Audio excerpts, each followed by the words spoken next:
My book was The Boy Who Harnessed the Wind by William Kamkwamba. This book takes place near the capital city of Lilongwe in Malawi in Africa, and mainly focuses on the population of maize farmers. This book is about a young Malawian man named William Kamkwamba, who, after teaching himself engineering skills from a book in the library, he builds himself a windmill for his home that powers lights, and eventually a water pump. I give this book 2 thumbs up. It is an especially great read if you only have 1 week to read it because you didn't decide to read it until 1 week before it was due, and do the presentation 2 hours before it's due, 1 hour before it's due. I really prefer his writing style, and I recommend this book to anyone. Big takeaway from this book is a lot of engineering skills, stuff like alternating current, direct current, just basic windmill stuff. Windmill stuff. And that when people died, I was not much affected. However, I was very affected when the dog died. Shed a tear there. Very, very sad. But I was very shocked at the prominence of magic and voodoo and witch doctors in such modern times.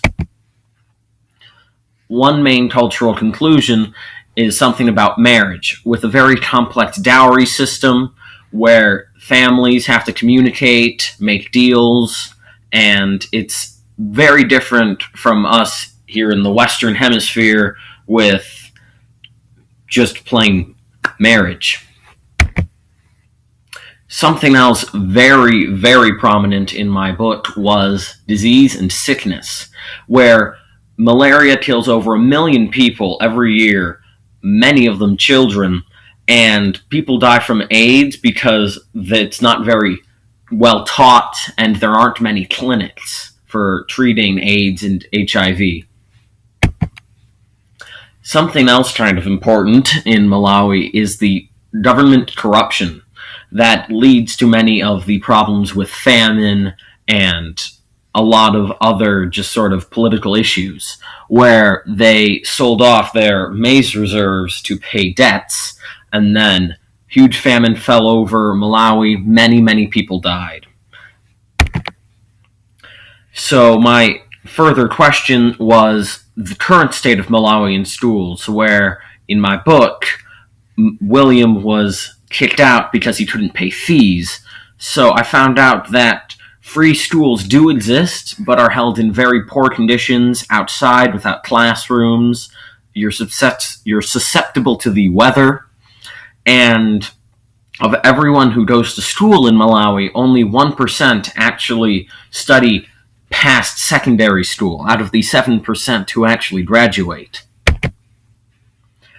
One main theme in this book is something that William said at a TED Talk, which is, "I try and I make it," which is very important, where he wanted to build a windmill, he tried, and he made it. And here is my work cited. Thank you very much for watching. Please give me an A+.